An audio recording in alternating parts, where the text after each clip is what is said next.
So you may have heard that announcement that we're recording this meeting now. So my name is Amy Birch. I'm a traffic engineer and a consultant that works on behalf of NDOT to help administrate this traffic calming program. And like I said, we record these meetings so that if anyone is your neighbors are unable to attend, they can find this meeting, posted on NDOT's website, and get the same information. So we want to make sure that we're sharing as much information as possible and reaching the people that we're trying to work with and help with traffic calming. So we're here to talk about Lot 2 Road, and we have a chat box. So if you have questions, you can enter those into the chat box, and I'll be monitoring those.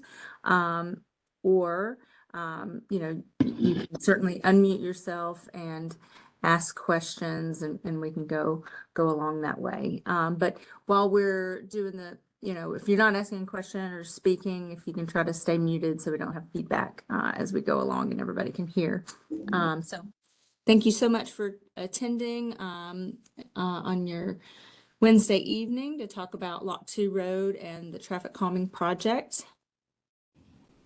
And I'll do some kind of background information about what traffic calming is. And this program, we call it the Neighborhood Street Traffic Calming Program. And it addresses residential streets. And what we do is look for ways to physically change the street to encourage slower speeds over the length of a street. And so we're really targeting speed reduction through this program. The 3 E's of traffic calming being education, educating the public on, the dangers of speeding, especially on residential streets where people might be walking and biking on the street, and why we want to get speeds down. Enforcement, that's obviously the job that the police department does, and their partner with NDOT for traffic calming, but certainly cannot be monitoring all of the streets all of the time throughout the county. So that's where engineering comes in, and that's really what this program focuses on, is the engineering, the physical changes to the street to require drivers to slow down. This slide is showing the correlation between vehicle speeding and a pedestrian's chance of survival if hit by a vehicle going certain speeds. And so on the left side, we've got at 25 miles per hour, a pedestrian's chance of survival is 89%. As speed goes up to 35 miles per hour, the chance of survival for that pedestrian goes down to 68%. And at 45 miles per hour, a pedestrian's chance of survival is only 35%. This is some national data that we look at. So obviously there's a strong correlation between speed and crash severity. But also there's a correlation between speed and the ability to avoid a crash altogether, because at a slower speed you have a longer reaction time, you have a wider cone of vision as you're driving, so you have a longer time to slow down, see something in the roadway that necessitates you to slow down and avoid the crash altogether. So really these things go hand in hand. We really are trying to get driver speeds to be slower to avoid crashes and increase safety. Let's see. Sorry about that.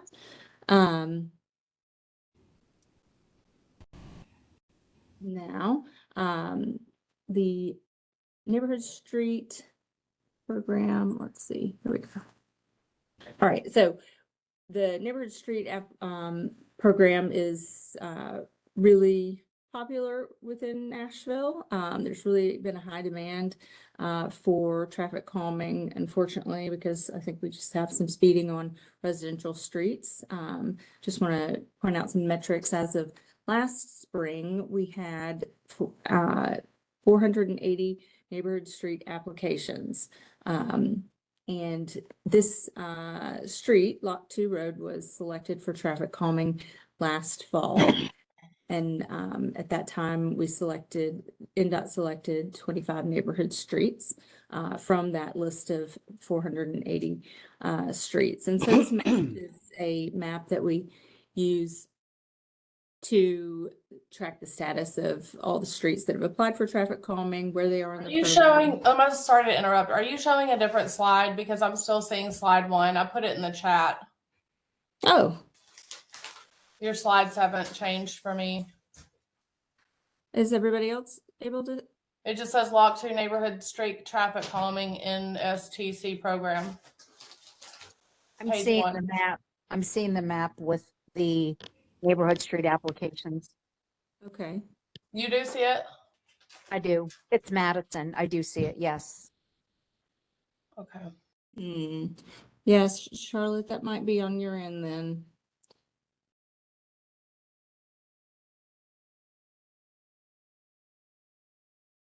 I'll give you a minute. Harry, I assume you're able to see the slides changing.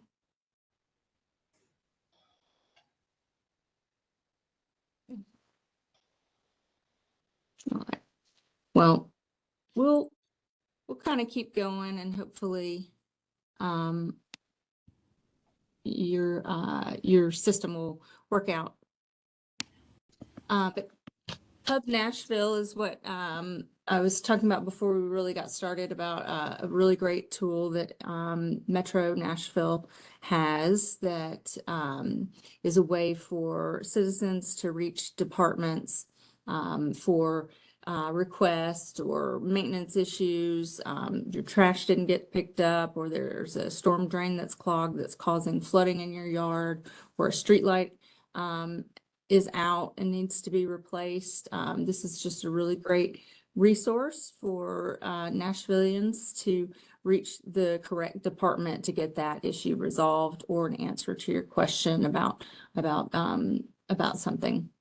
And so that's Hub Nashville, and it is you can get to it by dialing call 311, and that's Monday through Friday, 8 to 5. Or there's also an online version, so it's hub.Nashville.gov. And there's also an app that you can download to your smartphone. And so you can just search for apps Hub Nashville and find that. And it so when you make these requests or log in an issue, you get a number, like a request number. So it's something that is easy to follow up on if you need to. So it's a really great tool. 311 rocks. Good. I'm glad to hear someone I on this call. actually even taught my 86-year-old neighbor about 311. Excellent. Yeah. That's what we like to hear. So back to traffic calming, because those are some issues that if you might be having that are outside of traffic calming, but we're here really to talk about traffic calming. But so, I said that we had at a time 480 streets that had applied for traffic calming. We were able to select 25 based on budget that's allocated to the program at that time. So how do we narrow down and identify which streets are deemed the most needy for traffic calming? And so we have a prioritization methodology, and I'm showing that on the screen, and it's a data-driven process. It's based on 5 criteria of data that we look at, and they're weighted differently. But the highest weight is applied to vehicular speed. So we go out and we measure the vehicle speeds on the street after the requests has come in. And we look at what we call the 85th percentile speed. And so that is essentially saying that 85% of the cars on the street are going that speed or below. And then we compare that to our desired speed of 25 miles per hour. So that's worth 45% of the score out of 100. And then volume is also looked at. That's worth 25% of the score. We look at the daily volume on a street. We also look at things like trip destinations. Are there destinations near the street where we would expect people to be walking on the street to and from, say, like parks or greenways or libraries and schools? And that gets factored in. That's worth 5% of our score. We also look at non-driver accommodations. Are there sidewalks on the street? If not, then, that gets points allocated to it. Are there bus stops on the street or near the street, as well as bikeways? So that gets factored in, and it's worth 15% of the score. Then we also look at something related to safety. We call the vulnerable user injuries and fatalities. And so we look back at 10 years worth of data to determine whether there's been a pedestrian bicycle injury or fatality on that street. And that's worth 10% of the score. So all the streets that have applied for traffic calming, we look at this data every time we're doing NDOT's doing a selection, and those streets that score the highest are the ones that are selected. And the number that's selected is based on the allocated budget, but it's usually 25 streets every 6 months, so twice a year, 50 streets a year. So Lot 2 Road was one of the 25 streets that was selected last fall. So now we are showing a map of the limits of our project. So we're just focused on Lot 2 Road, essentially between Pennington Bend Road and the end of the street before it sort of enters the park property. So that's shown there and highlighted in green. So this map, the background map, is taken from our online tracker map. That's on NDOT's traffic calming website. So it's easy to go in, look at that map, and click on a street that has a line on it, and the lines correspond to this legend on the right to say where it is in the process. So this section to the left, I'm pointing on the wrong screen, the section to the left of Pennington Bend Road, it has speed cushions that have already been installed on it. So that's why it's marked that way. And then this pinkish purplish street has an application on file, but it hasn't been selected for traffic calming. So a lot of information on this map. I want to show you some of the data that we've collected and some of the factors that went into play for Lot 2 Road being selected for traffic calming. When we collected traffic data on Lot 2 Road, we found that the 85th percentile speed was 44 miles per hour, where the speed limit is 25. So what that means is 85% of the traffic during the course of a day, a 24-hour period, was measured at going 44 miles per hour or below. But it means that 15% of the traffic was actually measured going above 44 miles per hour. And this metric, this 85th percentile speed, is just a metric that we traffic engineers often reference. It gives us a good feeling for, what's happening on the street. So that's why we are showing that. Then the volume of traffic on Lot 2 was measured at about 1,300 vehicles per day. That's a 24-hour period, and it's a combination of both directions of traffic. And then, of course, the street width, it's not a really wide street, ranges from 20 feet wide to 24 feet wide, mostly no striping except for down near Pennington Bend, and not really curbed for most of the street. There's partial sidewalk. There's some new sidewalk that's been built at the south end. There's some other sections of sidewalk, all I believe on the west side of the street, and this is classified as a local street. Amy, So now may I ask a question? Mm-hmm. So it's Madison.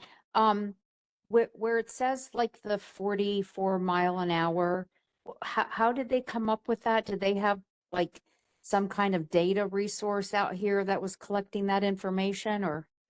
That's right. That's right. What we do is we install these tubes on the road. You've probably seen them run across them at some point. They stay out for a day or two, and Yeah. then we pick them up. So they're pneumatic tubes, and they measure when vehicle tires hit. Okay.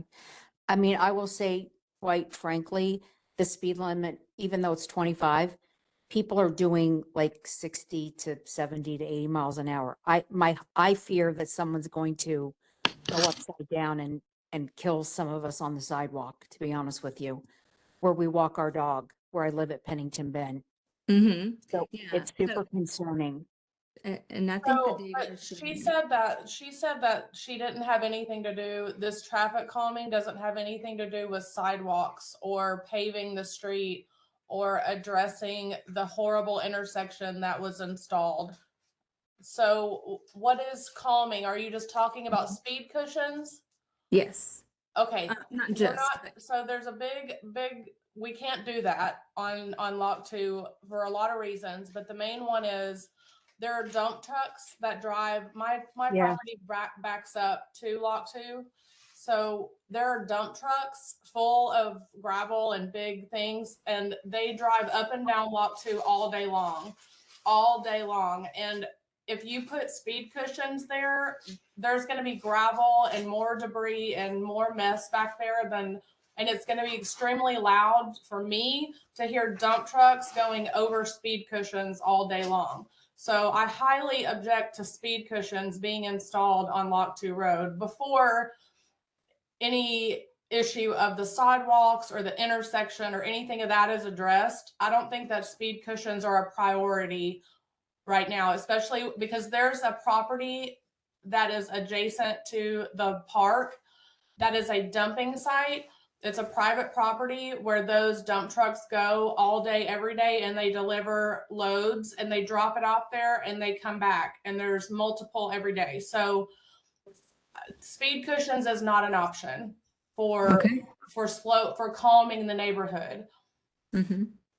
Well, that is certainly why we do these meetings, so that we can get some input from the neighborhood and help guide our process through this. Yes. I do have a question. Why can't we put the modular or the rubber devices down, especially past the edge of the two housing developments? They can run those the rubber mats can run up to Lock 2 Road, and not a lot of them because you don't need them, but will certainly cut down the speeding. And yeah. It's a mile to a mile and a half Mhm. from Pennington Bend to Lock 2 Park. Yes. Yes, it's about a mile. It's Madison. I second Charlotte because where I live at Pennington Bend and Lock 2, and I come out, I'm closest to Pennington Bend. But the big gravel trucks do come all day, Oh, every day, with the exception of Saturday and Sunday, and sometimes on Saturday. But I oppose these, speed cushions because in the wintertime, when we had snow and ice, and they had the trucks coming through to clear the streets, they damaged one of them over on Lincolnia, and my husband was driving, and one of the the big screws or nails or whatever they use to put them down in was sticking up and punctured his tire. I was fuming. Gotcha. So oh. speed bumps may create a barrier to slow people down, but you have to take into consideration, I guess, even seasonally, that they can be a street hazard.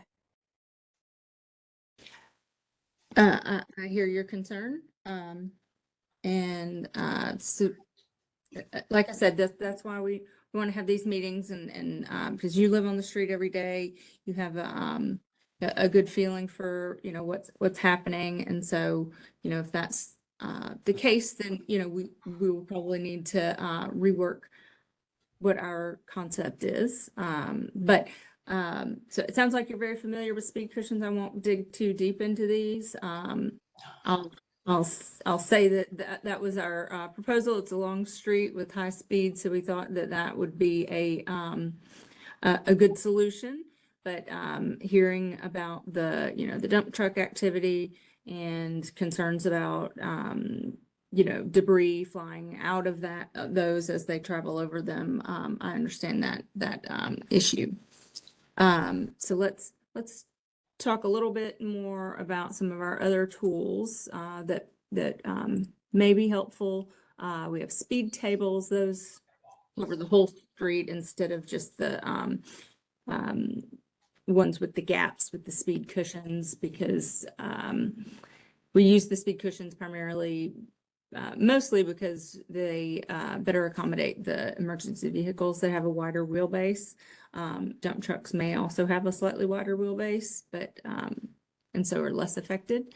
But and then we do use these because they're very effective in helping NDOT achieve the goal of reducing vehicle speeds on residential streets. These graphs are showing a comparison of average speeds before being 31 miles per hour, and then the average speed after going down to 22 miles per hour after a series of speed cushions were installed on several streets that we studied. And then the 85th percentile speed going from 37 miles per hour down to 25 miles per hour. So, you know, this data, this before and after data that we're collected and analyzed really tells us that these are effective in helping us achieve our goal. And that's why we keep them in rotation. We also use radar feedback signs.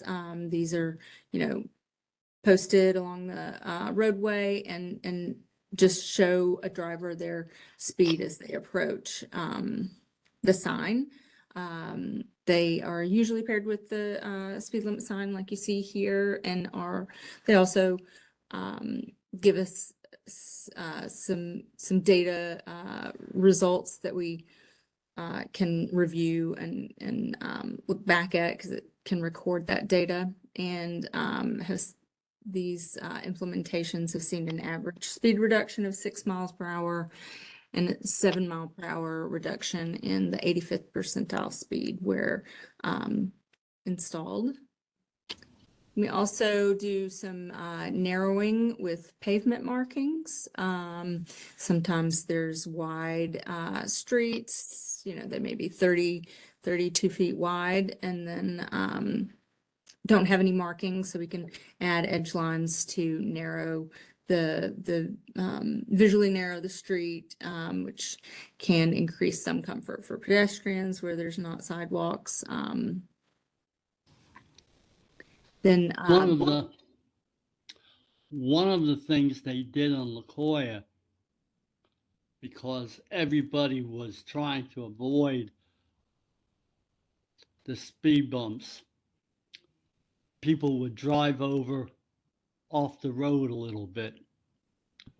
yeah. What they did was put the yellow warning signs right up against, and that stops you, because you either run into the sign or you go over the bump. Right. And yes, that is a tactic used particularly on streets that don't have curb or sidewalk that physically constrain. We also incorporate the flexible delineators, the white posts sometimes, to keep drivers in the lane to make sure that they go over the speed cushion. So yes, we have learned from some bad driver behavior to try to address that in the design. Another tool we've used on streets, particularly on streets that have wide intersections or bulb outs, to narrow the turning radii, slow drivers down as they turn on and off of streets and navigate through an intersection.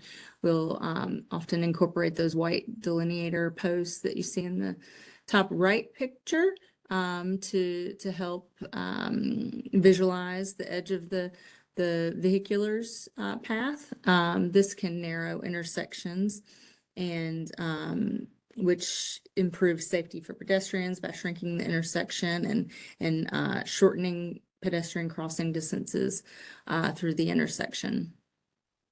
It also can protect the intersection from parking if people are parking too close to an intersection, to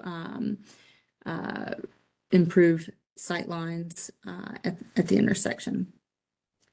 Chicanes are not used that often in this program, but their purpose is really to modify a very straight street and add some horizontal deflection and curvature to a street by changing the striping pattern. We usually have done this by using on-street parking and shifting the on-street parking from side to side of the street. And that just allows drivers to be able to have to slow down as they try to stay in the lane. An example of this is Fairfax Avenue in the Hillsborough neighborhood. That's been in place for many years, but you have to have all the right, street widths and conditions to incorporate something like this. So that's why we don't use it that often. Traffic circles is another tool in our toolbox that's an intersection treatment, and this one is created with rubber curb and filled with asphalt, but they're circular islands installed in the middle of an intersection to require drivers to navigate around the island in order to drive through or turn left around it. So it's kind of like a a roundabout, but on a smaller scale, and oftentimes the traffic control doesn't change, meaning if the side street has a stop sign, it still has a stop sign, and the main street continues through, but those drivers on the street that doesn't have the stop sign, they still slow down through the intersection because they have to navigate around this island.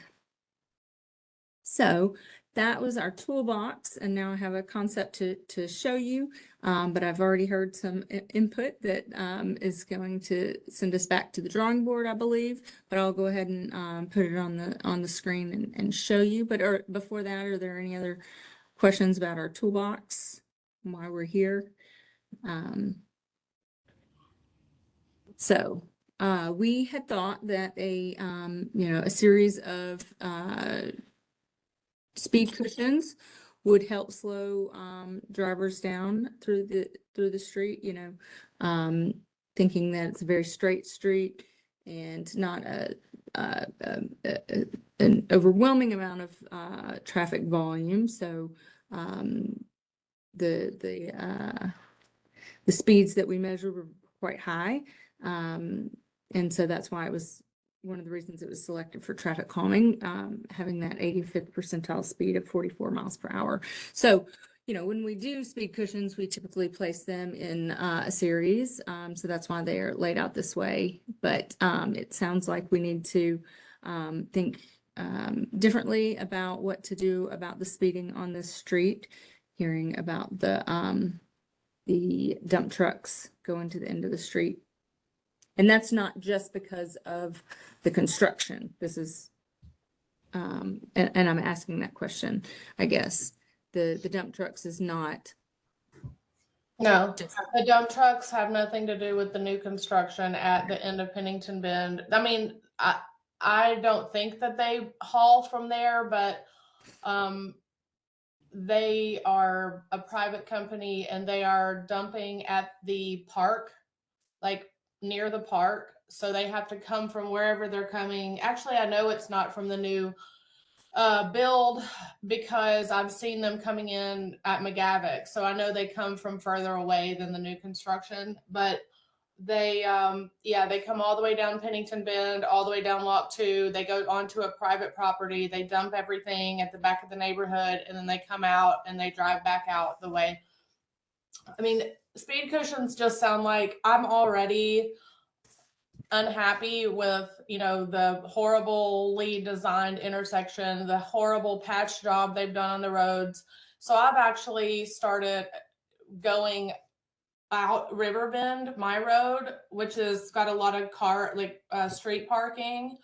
And it used to be really convenient for me to get home. I would just merge and I would come down, but now I have to turn in, go over a bunch of terrible paving, and turn in. And like I said, my backyard backs up to Lock 2. So I hear the occasional loud car on the weekend, but my complaint is the dump trucks, the paving, and the intersection. And if you put speed cushions in, it's going to make my life a nightmare. And it's going to make it, and we're the main people that drive down Lock 2 are the residents of this neighborhood. So not only am I going to have an obstacle of a terribly designed intersection, I'm not sure why that's even there.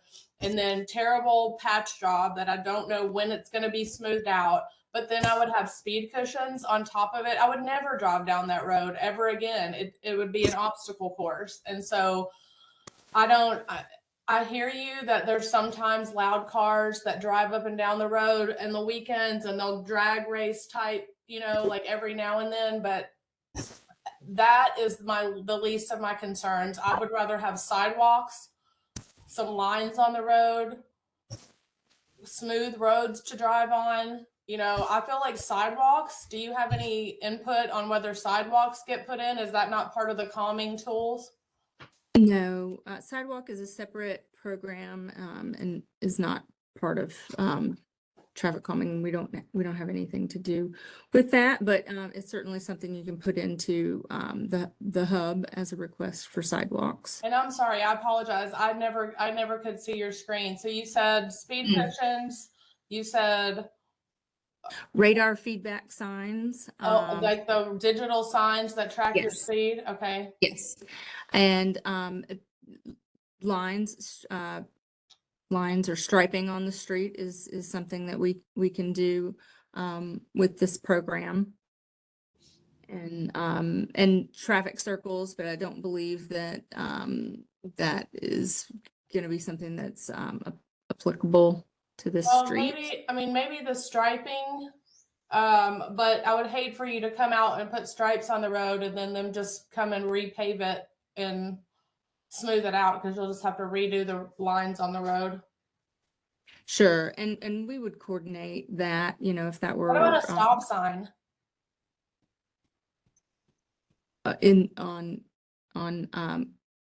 Well, I will say that that's not part of our program. Stop signs are not traffic calming tools, but I also don't think that there's a place that one is appropriate on Lock 2. I mean, the intersection of Cane Harbor and Lock 2, that's where there's already a stop sign coming from out of the neighborhood. If you put a stop sign right there, it would put a stop sign right in the middle of the road going to the park. I mean, people would probably just run the stop sign though, so. Yeah, and that's why we don't install them as traffic calming or at intersections where they're not warranted by the volume or some other reason, is because then we do end up in situations where those drivers that are exercising bad behavior and reckless driving do speed through them or ignore them, and then that can lead to something to a different type of punish. So, yeah. Amy, it's Madison from Pennington Bend. Really quickly, have you guys considered coordinating with, I guess maybe it would be Metro, where you would bring those white little, hubs out? I guess it's like a Sky Cop or something, and put one, maybe strategically placed more towards the park and more towards the exit of Pennington Bend, just as a deterrent for people to stop speeding. Like if I saw that and I was speeding, I'd be like, oh, I better slow down because they're going to get my license plate number or something along the lines of that. That'd be cool. That's a good idea. Yeah.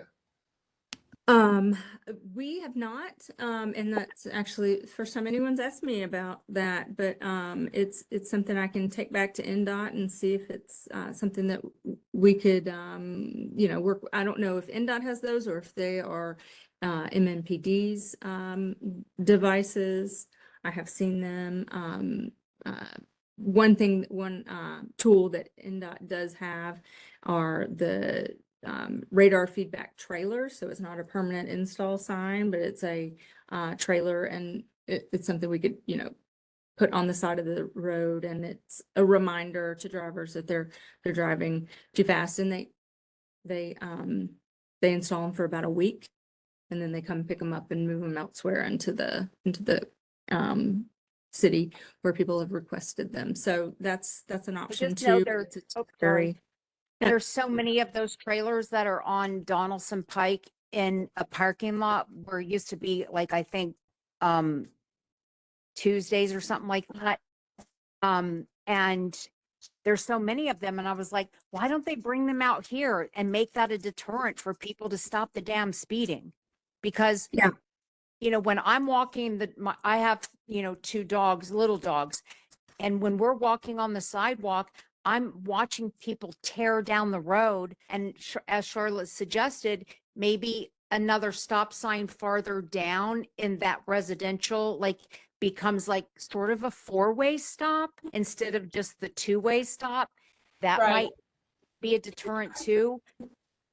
But I would just think I'm definitely down for that blinking speed limit sign too, because that again would be a deterrent to people. Okay. Like I said, the request for stop sign, it's something you can put in to the hub, and the department NDOT would do an evaluation of whether or not that would be appropriate based on volume and some other things. But so I think we could. I will do some research on the trailer that you're asking about, and see if that's something that MMPD or NDOT does. And then I think we could add some striping to this street. It's not striped now. We might could add white edge lines to narrow it right at the edge of the pavement. Are center lines something that this neighborhood would want to? Would make for very narrow lanes, probably 9-10 foot wide lanes. Some neighborhoods find that yellow line, the center lines make a street look or feel more like a thoroughfare. And so they don't necessarily want those. So I want to make sure that we get some input on that if that's what the neighborhood is asking for. I mean, I don't, it's Madison again. So I don't think about the yellow line. I do know that I feel like it was like maybe 2022, or maybe they repaved all of Lock 2 Road. It took weeks to do it, and it was so beautiful, and it was so smooth, and it was so nice to drive on. And then all of a sudden they just started coming in, and every time we turned around there was some type of, they were drilling into the road for this, they were tearing up the road for that, even before they started the new construction Yeah. at Pennington Bend and Lock 2 Road. And so I was like, what happened to the damn street? Pardon my French, but they spent all this money and made this beautiful smooth road, and then all of a sudden it's gone. It's just a I mess think it over has, here. Madison, I think it has to do with the dump truck traffic. I really do. Because I remember that, because I drive it every day, and they only did it down to like right where the fence starts by the lake, like they only paved it really smooth right down to like where the sidewalk and the fence are, not all the way. They didn't go all the way down to the park. And where they didn't pave, I'm sure when we walk our dogs, you know, you can see how bumpy it is down there by the park.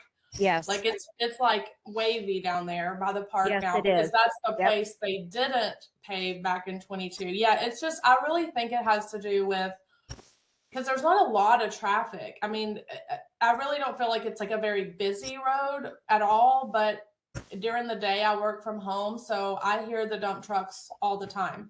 Yeah, me So too. it has to be that has to be a contributor to how torn up the road is, you know, and stuff falling off of them. I don't know.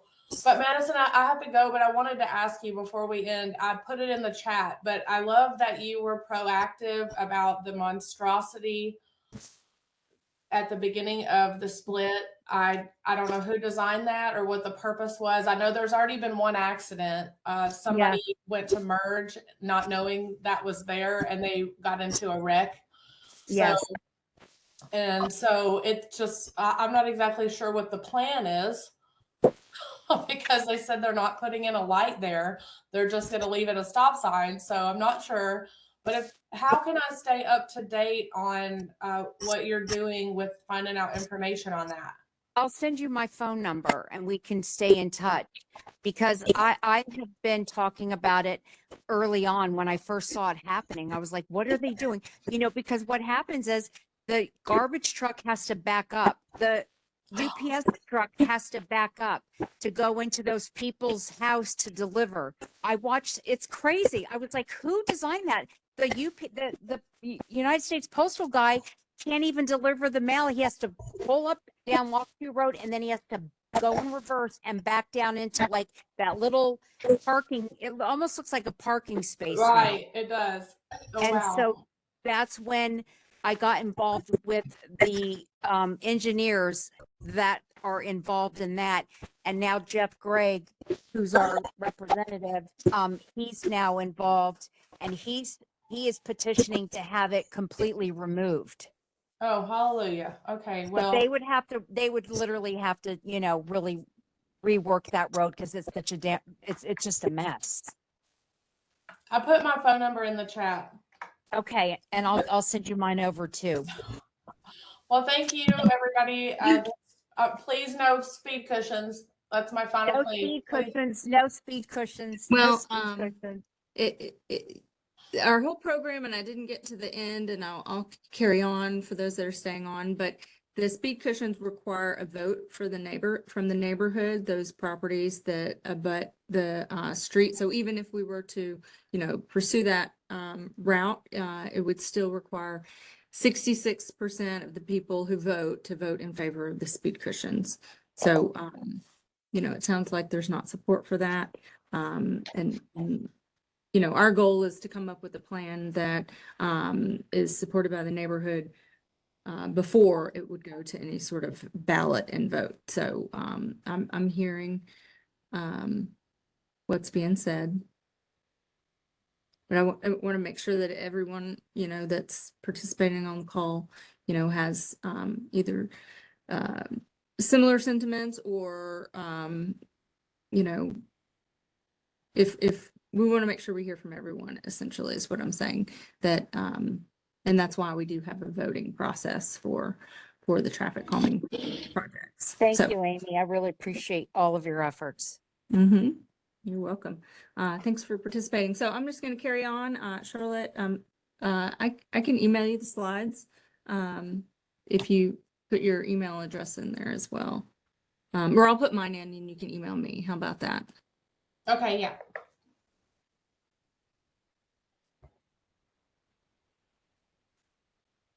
There you go. Got it. Spell it right fast. Anyway, this is our program flow chart and where we are in the process for Lot 2 road specifically, but it starts with an application. There are 2 application windows per year that NDOT has, so residents can apply. And then we have 2 cycles per year, essentially. So we take those applications, we go do the data collection that we need, and then do that prioritization to find out which streets scored the highest and are selected to move into the program and get traffic calming treatment. So then from there, we have our neighborhood meeting. That's where we are with Lot 2 now. From that meeting, we go into our design phase where we put together a more detailed plan about what we're going to apply to the street. We do our field review to be able to nail down exactly where those speed cushions or signs or whatever go and put that on a plan that's ready for a contractor should the project move forward. And it's also easy for residents to see exactly where the traffic control traffic calming devices or treatment is applied. From design, we often go straight into our voting and our online ballot, but if there's a need to have another meeting, if we need to change the plan significantly, we can always have a second neighborhood meeting, and that's what I would advise for this particular street, perhaps, or we may move into our striping and signing plan and feel good about that. But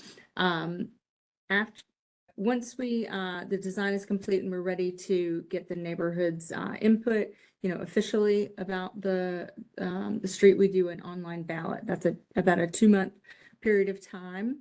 And I have a couple more slides about the balloting and who's eligible. But essentially, it's a 6-week window. And if 66% of those that vote in favor of the proposed plan, then NDOT moves it forward towards construction. And that still takes several months to get done.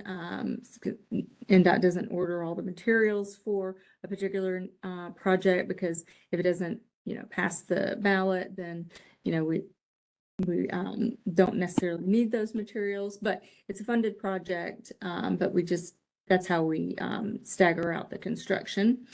And so let's go into our next slide, because I want to explain how this balloting works, even though we may not need it for this street. But essentially, we have a process in which there's an online ballot, and postcard mailers are sent to property owners that have property that abuts the street that we're doing the project on. And then the voting is open for 6 weeks. So there's a closing date at the top right of the card, so that when you receive your ballot, when it closes, to do the voting right away, and when to follow up and find out what the results were. But respondents can vote yes or no for a project, and if 66% of the respondents vote yes, then the project moves forward. So these 2 images are just snapshots of what the card looks like. There's a phone number on there that you can reach in NDOT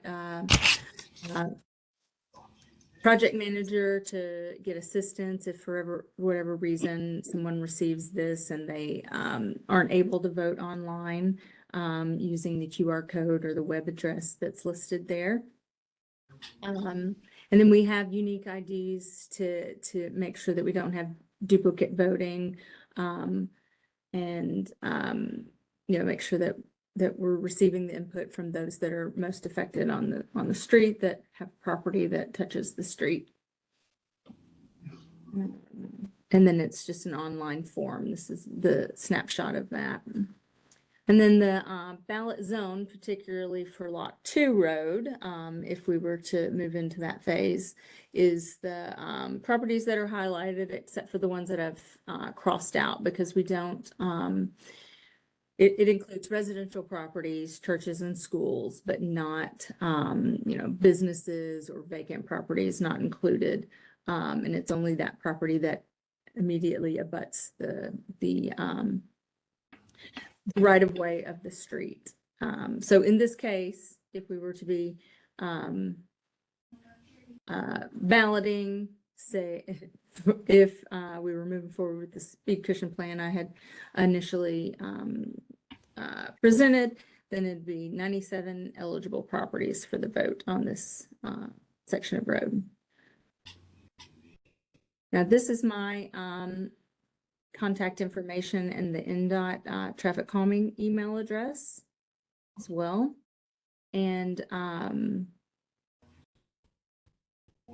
also, on the next slide, have a QR code and a web address to NDOT's traffic calming website.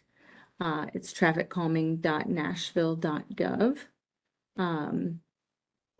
But I think we have just a little bit more discussion to have about, what our next steps are for Lot 2 Road and what the community would like to see. And if there's any, if there's anybody on the call that, really wants the speed cushions and wants to, pursue that despite the info we've heard this evening, or if we would like to move forward with a plan that includes some additional signage and striping, we can certainly do that. Is there any? Madison, I would like to see the sign, the stops, or not the stop signs, the speed limit signs versus the speed cushions. And until those could get passed, if you can coordinate with Metro Police or whoever's in charge of those sky cops and bring a couple out here just to calm it down over here, because it's really ridiculous. We lay in bed at night, and I live closest to Lock 2 Road, like I said, and I can hear the cars racing up and down and revving their engines.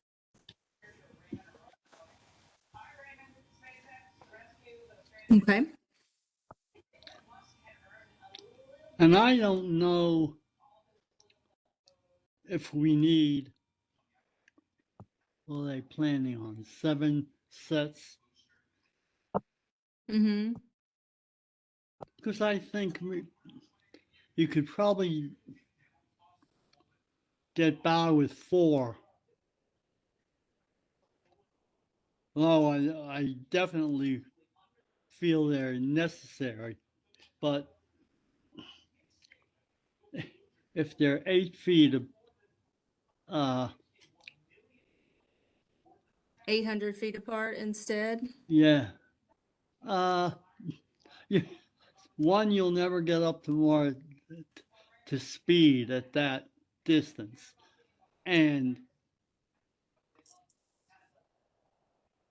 after a while, you're just not gonna go racing up to get to the next one. And that is the idea behind, spacing them in a series, is that, there's not enough time to get back up and down. So people, drivers will just stay a consistent speed. They're designed such that you can drive over them at 20 miles per hour.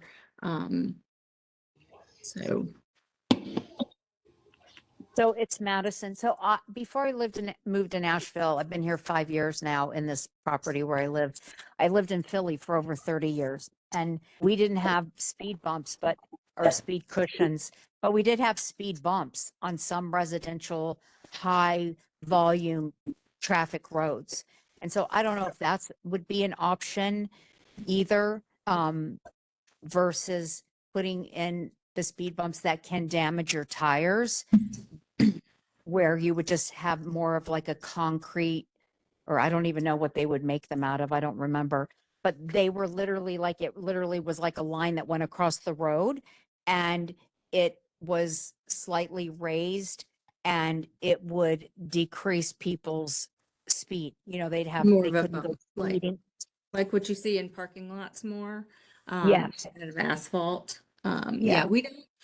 NDOT doesn't use those type of bumps because they really are more depending on how they're shaped, how long they are and whatnot. But what you're talking about sounds like something that's more appropriate for a parking lot, and because they really require speeds of like 5 miles per hour, and that's what we're trying to do. But NDOT likes the the modular devices because, if the road is getting paved, we can pick them up, store them, put them back. If part of one is damaged, it's easy to replace part of it, as Mhm. opposed to the whole thing. Asphalt ones, they're one and done. When the street Yeah. gets repaved, they're They're more gone, and you permanent. gotta Yeah. make them. Yeah. And so, but they do, we do put them in different, I kind of whizzed by these slides. I'm going to go back, but we do make them in or install them in several different configurations now. I'm not sure exactly what was in, which length or size was installed on streets that you've driven over and maybe liked or didn't like, but we do can install them in longer sections.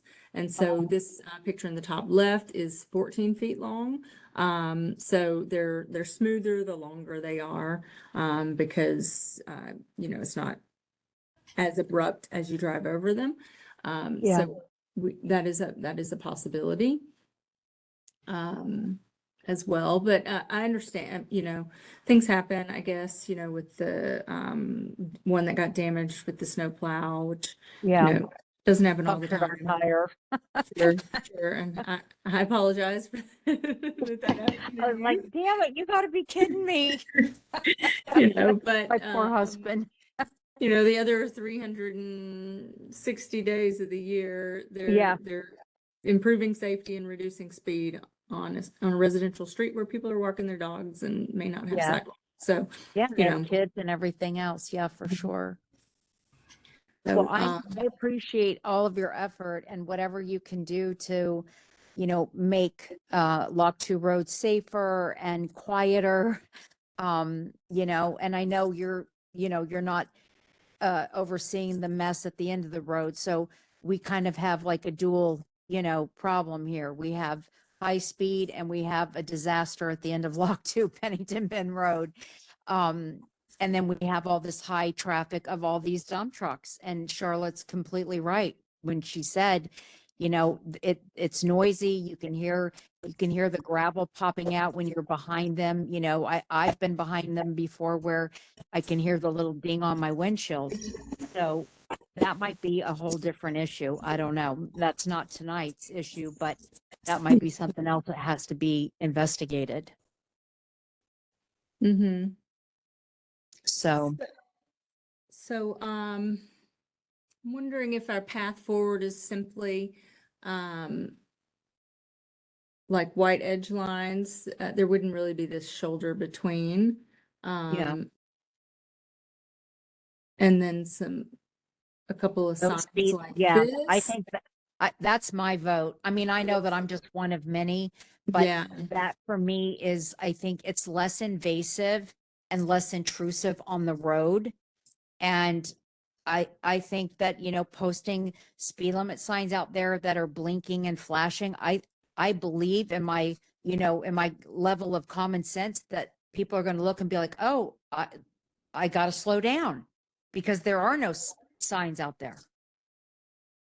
But I'm also hearing from other residents on the street that maybe some speed cushions would be desired. So I do want to talk about how the voting goes, as far as like if we were to, so the voting is really just for vertical measures, what we call speed cushions or speed tables, or and so we don't have to do a ballot and a vote for white edge lines on the street or for the signage on the street. Oh, okay.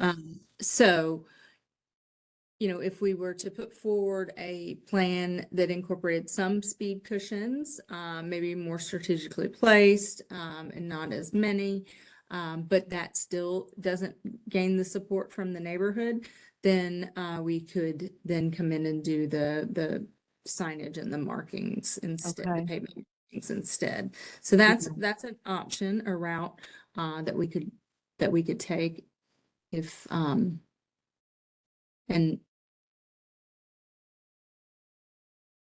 I don't know, I'm just trying to get to my last slide. So, maybe it's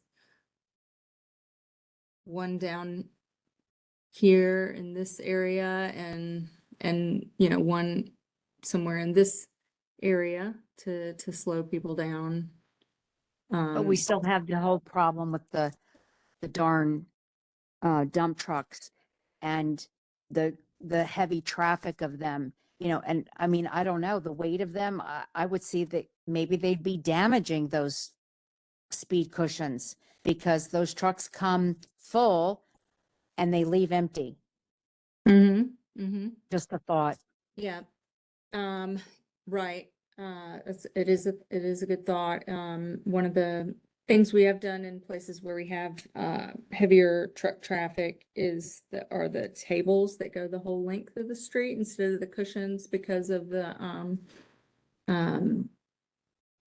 they don't have as many edges for the tires to kind of bump up Do you have a against. picture of what the table would Yes. look like that goes across the street? I sure do. And so these Oh, can be they can be 21 feet long even. mhm. This one I believe is 14. That's 14 feet long. But long in the direction of travel. Sure. And then the I width never even heard of goes- those. goes That's the pretty whole cool. Yeah, it goes the whole width of the street. So these, because of the length, they're not as abrupt. Yeah. And we make the cushions in this length as well, or we install them in this length as well, but they're just more like centered in the lane, if you will. Yes. But, I think this might be something that could, work for the issue with the dump trucks because Agreed. they're a little smoother. Yes. I was going to say, sometimes, they'll kind of rough up an area of the road and it goes like boop, boop, boop, boop, like, when you're driving over it. So, you have to slow down. So maybe that's that consideration of being a speed table. Yeah, I think you're talking about rumble strips. Oh yeah, rumble strips. That's why you're an engineer and I'm in the entertainment business. Well, yeah, I think NDOT used to install those but also heard some I guess that they weren't working as well or as intended because they can be loud. And we usually save those for approaches to say crosswalks or a curve in the road Okay. Yeah. where we really want drivers to feel that and pay attention. Yeah. Well, Well, I don't know what. See, there's I'm grateful that you're putting some options on the table and that we're not just going to be waking up one day and being like, oh, boom, there's speed cushions out on Walk 2 Road. I mean, not without receiving a mailer for those that are, touching the street and having a vote. And this would, if we did speed tables, that would also require the same, ballot. But I think we might, come back, do another, meeting and have a modified plan to share. That's So awesome. what we would do is send mailers just like you received for this meeting and have some more detail about maybe it's a combination of some striping, some signage or and a speed table or two or something like that. Yeah, And that and sounds then good.